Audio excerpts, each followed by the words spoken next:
Hello, everyone. Welcome to another episode of Many Mistakes Ago. I twisted my camera a little bit, so if you're watching versus listening, I'm still in the same room. I just have so much background. I was like, nah, I'm not doing that today. I need to get one of those background filters like you can do in Teams and switch it up.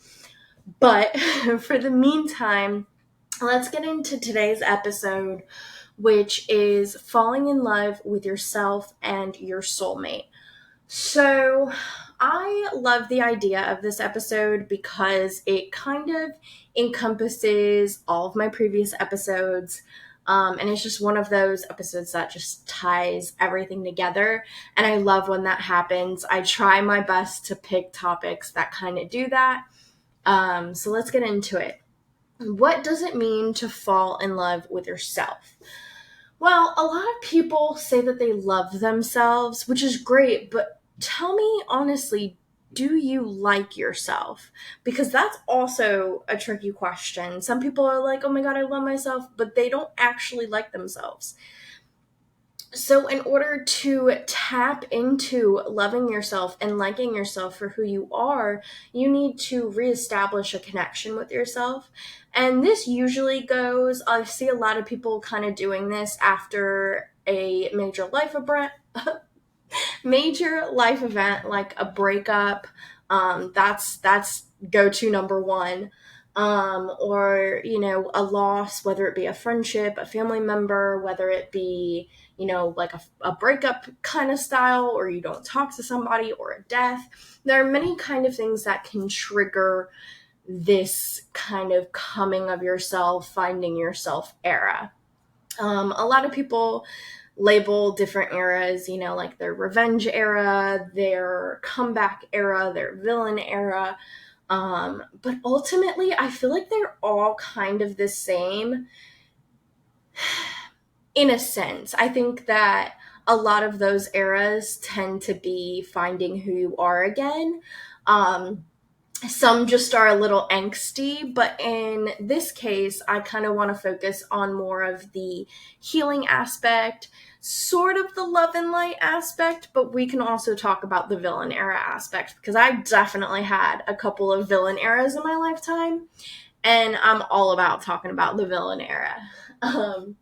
But finding yourself really just means to establish a connection, figure out who you are without somebody, without being attached to somebody, without being attached to anyone or anything, just who you are at your core, what you like to do, what your hobbies are, all of that. You just grind down to your core and figure out who you are, what you want, what you like. A lot of people go on dates and self-date. So they're getting to know themselves. Maybe they are taking a stroll in the park. Maybe they're reading a book, whether it be indoors or outdoors. Maybe they're taking coffee and watching the waves at the beach and hearing the crashing of the waves. Whatever you can do to connect with yourself and connect with the earth around you as well. Those are the best because don't get me wrong, there's nothing wrong with a good book, but I also feel like connecting with the earth does help. So going outside, touching grass, literally, no, not literally, but being at the beach, being in the forest or the woods or whatever, going on a trail to walk or hike or, kind of whatever scenery is around where you live, because of course every place is different. And reconnecting with the things that you love. And once you find yourself, I think it opens up a lot of doors that people don't realize. There is a cliche with finding your soulmate. A couple of cliches actually that surround that. So one is you're not going to love somebody until you love yourself. The other one I would say is love comes to you when you least expect it and when you're not looking for it. And while those cliches are so annoying to hear, they are absolutely true.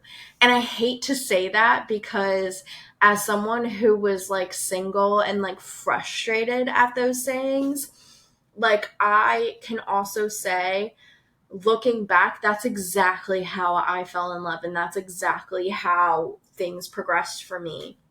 Um, so, for bringing Larissa in as an example, her and I met on an app in which you can kind of meet friends, dating. It's just like one of those queer swiping apps. So, think of Tinder, but very queer and very multifaceted.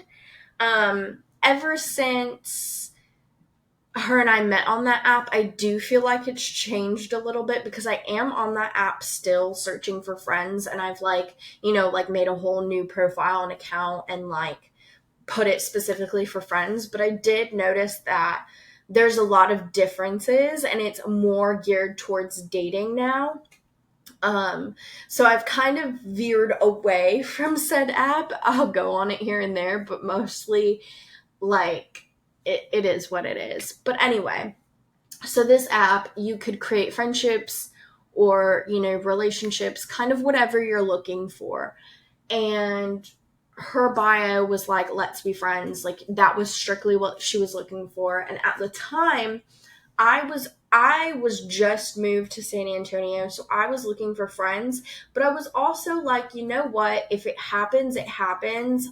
I'm game for it, but I'm not going to stress myself out about it. And that's kind of what I put into the universe. So, I'm not kidding y'all. When she came up on my feed, I I didn't swipe on her right away. I didn't swipe left or right. I was like staring at her profile. I was like this weird like thing in my stomach, super nervous. Like I cannot. I wish I could explain it. Like I can't even explain it if I could. Like it was just one of those feelings that's hard to put into words. And I was like, you know what? Like, she's looking for friends. I'm looking for friends. That's perfect. But there was just something that was scary about it. And I think moving to realize that obviously, like, I grew feelings for her. I like her. That was hard for me to swipe on her because I think I saw the potential in it and I was terrified because I didn't know if I was ready for that. And I was just like, you know what? After a while, I was like, you know what? Swipe. Like, I'm just going to swipe right. And we matched. And I can't remember if it was right away, like she had already swiped on me, or if it was like she swiped on me after I swiped on her. I literally cannot remember. But anyway, we did end up talking about travel and all this stuff. And I'm sure I've said this story like a million times, and I'm so sorry if I'm reliving it.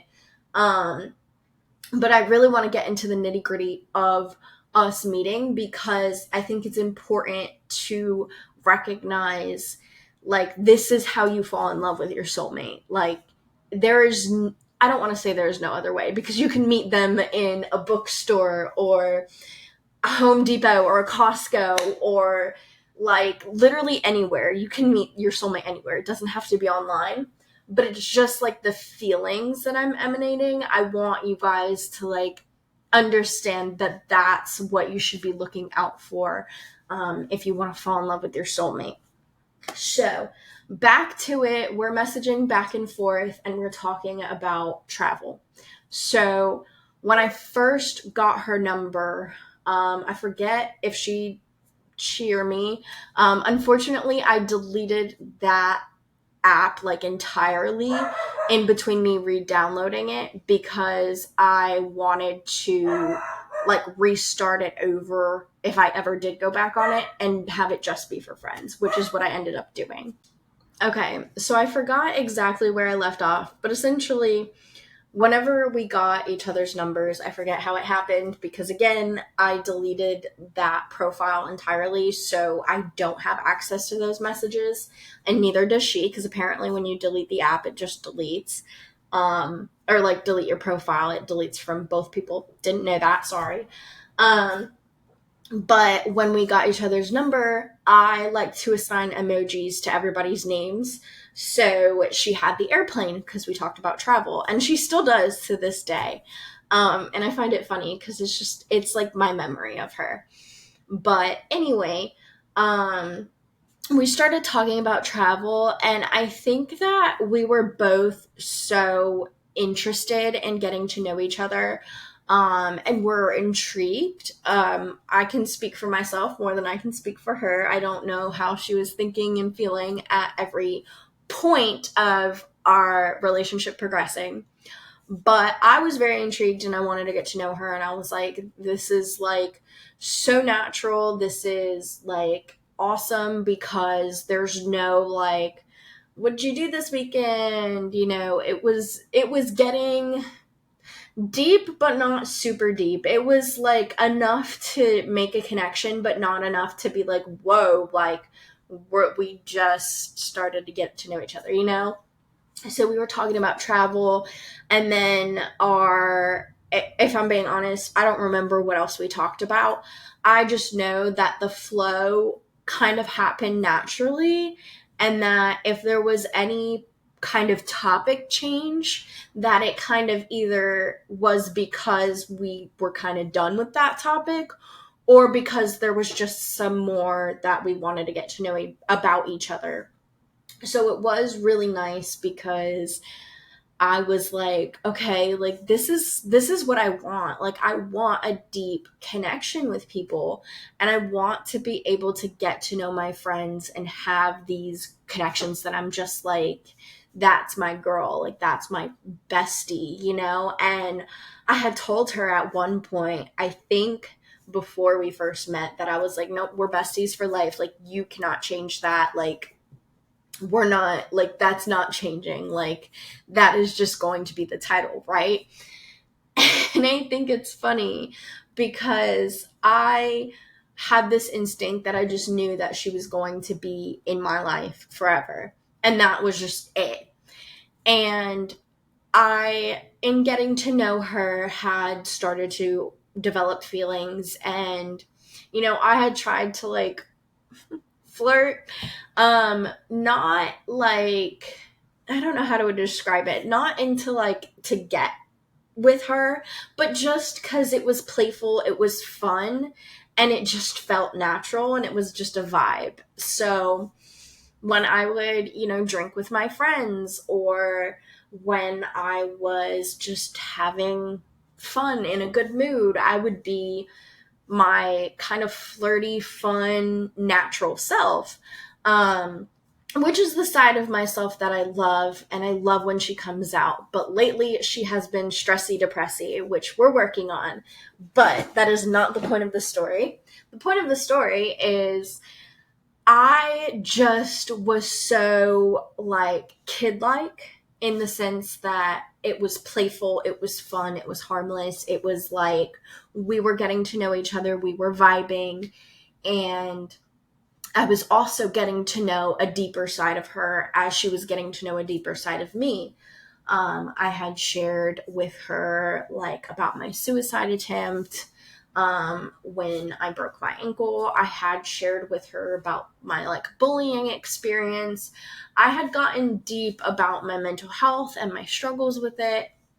And, at the end of the day, I was like, all I want is to like kind of overcome that and like put my story out there, because I feel like I can't be alone. And I know I'm not. Like my mom had literally told me about how one of her coworkers, a family member had attempted suicide and then came out as gay later on, and now he's like happy and living with his partner. And like it just kind of goes to show like there are a lot of people that struggle with sexuality issues, whether they know it's a sexuality issue or not. Because at the time I was going through so much, like my sexuality, it played a role, but it didn't at the time of this attempt. And I think it just goes to show like there are a lot of mental health issues that aren't talked about out there. um And I just want to be an example of somebody who can say, like, yeah, I jumped off of a cliff, but you know what? Like, I am so glad that I'm okay.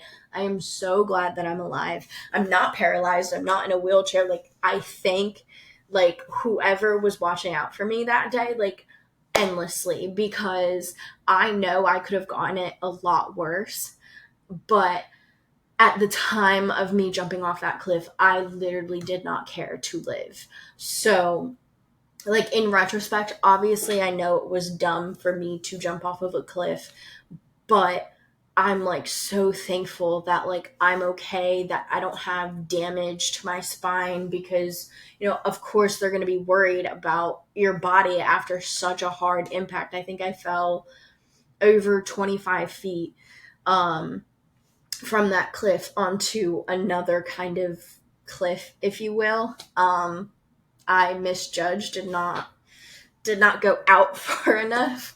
Um, I know I shouldn't be joking about it, but I want to make light of it because it is my attempt, and it is something that I have overcome, and I have, had PTSD about, and still overcome like flashbacks and the feelings that I had during that time in my life. And I guess what I'm trying to say is that once you kind of heal and you get through that mental health aspect, whatever you're in, whatever feeling, whatever trauma scenario, you will overcome it. And I want to be that example of, hey, it does get better. And that is another cliche I hated so much as a child, as a kid, as a struggling with my mental health teenager self. I did not want to hear it gets better. But I'm just struggling in different ways. Like, I definitely am depressed. I definitely do struggle with family and worrying about how they are or are not receptive to my sexuality. Like, there are a lot of things that I worry about and that I struggle with these days, but they're not the same things that I struggled with as a teenager. And I think it's important to note that no matter what, like, life is a struggle. However, we are constantly changing and adapting and growing and overcoming scenarios as we go. And it's not going to be perfect. It's never going to be perfect. I don't think that there is a way to have a perfect life. But as long as I can be happy and manifest better for myself and grow and heal and learn and all that jazz, um, that I think, sorry, I'm bringing my mic closer to me and farther away from my computer because my laptop is trying to air itself out, and I don't want y'all to have to like listen to that the whole time. If you can even hear it, or if my mic is doing a good job with noise cancellation. But I feel like I might have gotten off track just a little bit, maybe a lot of it. But going back to me and Larissa's connection, I just want to reiterate that the most important thing was that it happened and developed so naturally. I did not see it coming, although I had hoped for it and I maybe saw it coming just a little bit. I don't want to say like I chased after her, but like I was just so happy talking to her and being in her presence that like it really didn't matter what came of it, because I knew deep down that she was going to be in my life one way or another. I think I probably wouldn't have ever told her how I felt about her. I was really trying to kind of just like keep it, off limits, because I did want to be her friend. But ultimately, she got drunk and had a fun time with her friend. Um, I don't know if I want to name names. I'm going to keep names off of it. Her best friend, she went to go visit. Their birthdays are around the same time. So she was visiting her, and she had gotten drunk, and she had essentially, like, we were just talking about one of the nights that we had spent together. And by night that we spent together, I mean, like, we went to Austin and we came back. She dropped me off and then she went home. Like, we did not, like, spend the night at this point. Obviously, I think there were definitely feelings there on both of our ends, but we were so afraid to communicate that until she got drunk, and I think she let it slip, and I was just like, "What are you talking about?" Because I had no idea she had felt that way, and I don't know how obvious or not obvious I had made it. But if I did make it obvious, that clearly must have given her courage to like talk to me about it, because I was not going to say a single thing, because I was like, no, I'm not going to break this. I'm not going to ruin this. Like, if she doesn't feel the same way, it's going to be awkward. It's going to be weird. And I was finally like, I was like, okay, wait, but now she's giving vibes that I need to figure out what she's talking about. So when she kind of like came out and was like, yeah, I don't know what this means, I was like, okay, me neither.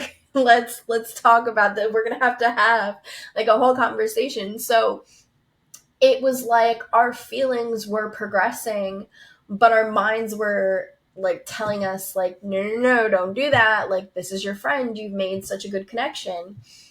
And I think that's the best way for things to happen, because I feel like when you're dating and when you're like getting back into the dating pool and you're meeting people and you're talking to people, it happens the opposite way. It's like you're trying to form a connection, you're trying to date this person. Whereas with her and I, we were we were wanting to form a connection, yes, but we were just letting it happen and flow naturally. We were not trying to date. It was like the opposite of dating. We were just getting to know each other and having fun. Whereas dating these days, I feel it's like there's two people who want a relationship and they're going to work so hard to see if they're compatible. And that's not what happened with us. We literally just talked and let everything else flow and happen naturally. And that's what they mean by you don't go searching for it, it just comes to you. So that's why I say it's a little ass backwards, but I think it's the truth. My insulin pump. Sorry, guys. Are you done? Oh my god. um, so essentially, it is a little bit backwards because, we weren't expecting it, but I think that that's the point. I think that's what everyone talks about when they say you don't go looking for it. I was trying to find myself in the time that I was looking, at the time that I had fallen for her. I was not looking for a relationship. I was looking to find myself and find what happiness was to me. And I was in search for something so much bigger than a relationship. And I think that's when it all clicked. And that's when it was like, I'm not trying to say, okay, let me preface before I'm not saying that relationships are the key to happiness, but when I was in search for something bigger, I had found my soulmate. I found the person that I wanted to spend the rest of my life with. I found the person that I fell in love with. I found the person that made me happy and that it was just so easy getting to know her that I did not expect it. Um, and I don't want to kind of create anything around that, because I want you guys to understand that like a relationship isn't a tell all be all. Like, it's not the answer to, happiness, if you will. I think I had already found happiness within myself, because at that point, I was so happy.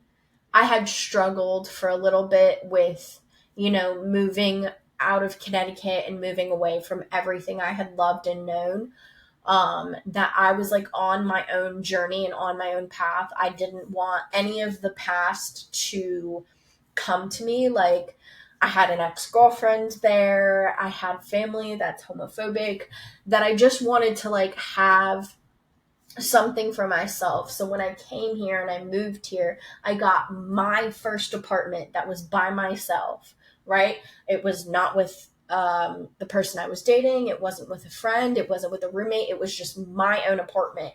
It was my life, and I was creating it. And while it felt very empowering and very, like, I was very happy to have my own space, it was also very lonely.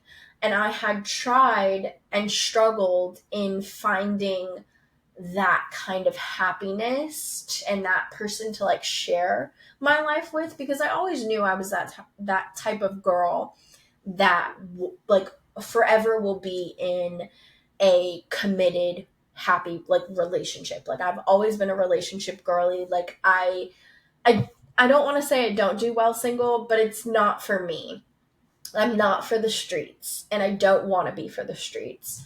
So essentially, when I was like, kind of manifesting this life for myself and being like, okay, I'm at a point where I'm so happy. I've met friends. I've like found my people. I'm hanging out with them. I'm having a great time.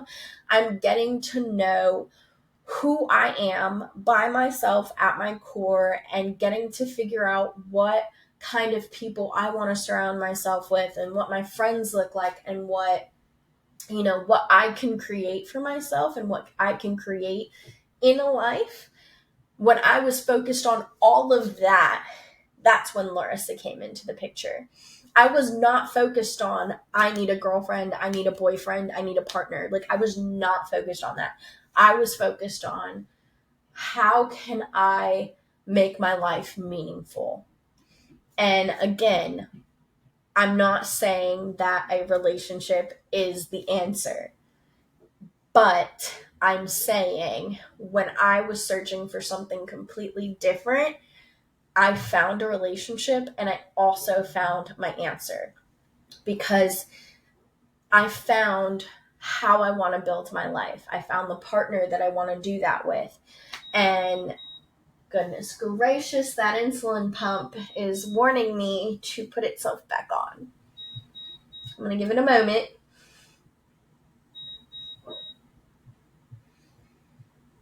Okay, I think it's done. But essentially, I just want to reiterate, as though it sucks to hear that, like, falling in love with your soulmate is like when you least expect it, and it's such a cliche. I have never seen that cliche be proven wrong in my life. I have always found that a relationship has come to me when I'm not trying so hard to find one. I have always, like, in my head said, I am fine without a relationship. I simply want one because I like to share my life. And at that point is when I find somebody. And I think finding a soulmate is like a whole different level, where it's like, I was not even searching for someone to share my life with. I did want it, and I did kind of put that in play with manifestations, and like, I had a whole notes app of like my like deal breakers, if you will. But essentially, I just feel like I wasn't looking for anything at all. And that's when it all came to me. And I know it's cliche. And I know you're probably going to hate to hear it. But it is true. And I think that for me, I am so happy and I'm so grateful to have lived so much life in this past year. Like, I've literally been in Texas for over a year now. And I'm so thankful that there is so much to come in this future. But please, please, please, if you are like struggling to find a relationship, if you're struggling to find yourself, like go back to the beginning and start. There are some episodes in my podcast about how to be single, how to date yourself, how to like find yourself. I strongly suggest going through those podcasts and going through the steps of finding yourself and reconnecting with yourself, because that is where I started. And I definitely feel like I have progressed so much. And don't let it fail you. I swear. Go ahead and just try it. Try finding yourself. Try finding what life means to you, what you want to do with life, how you want to go about life, and see. Try it for yourself, you know? Like, there is so much more than looking for a relationship. And I can tell you, like, off the top of my head, there are a couple of friends that I know are in relationships. And one friend, for example, she is with her boyfriend and they were friends first. And they were friends for a while. And I think those feelings grew and developed. And it just kind of goes to show like a lot of people want to fall for their best friend. And that's probably what's going to end up happening. I'm not saying you have to, but I am saying that you can connect with somebody on a best friend level, and maybe that is your potential partner. You never know. I definitely feel like a lot of us are dating our best friends if we are dating somebody, because that is where we feel most safe and secure. And I guess I'm saying that it doesn't hurt to try to form connections, see what's out there, and fall in love. And don't be afraid to fall in love, because yes, it sucks getting hurt, but I have overcome quite a few harsh breakups, and I'm still here. I'm still breathing. I'm still living. I have healed from heartbreak. I have gotten over, my past relationships, and I'm working towards being the best version of myself, and whatever that looks like. And my insulin pump wants to keep beeping. I cannot. Okay, I think that is my cue. Because this is like the fourth time my insulin pump has beeped since I've started recording. But if you have any questions, feel free to send me a message. If you read the description, you will see all of my social media. So go follow me, go DM me. I would love to talk. I love hearing what y'all have to say. TikTok, Instagram, whatever you got. I will reply to your message. If it's not crazy, y'all have those Instagram messages that are like completely spam, like they'll paint a picture of you or whatever, or like a mural or something, and like they just want your face or something. I've had some weird messages, and I know y'all have had them too, because it is definitely a scam. But if it's like a genuine message, like I will look at it and I will read it. I try to go through my request folders here and there, but I am on social media, so go ahead and message me, follow me, subscribe, whatever. I am here for you. I want to talk if y'all want to talk. I love making friends, but yeah. I think I have to go and take care of my blood sugar and all of that before my girlfriend gets home. Um, Good news, by the way, I'm going to just do a little update on here because I've got a little bit of time, but essentially the episode is over. So if you have nothing else and you want to stay for updates, you can stay. My girlfriend and I have about 2 or so more weeks before we officially move in together in an apartment that we got together.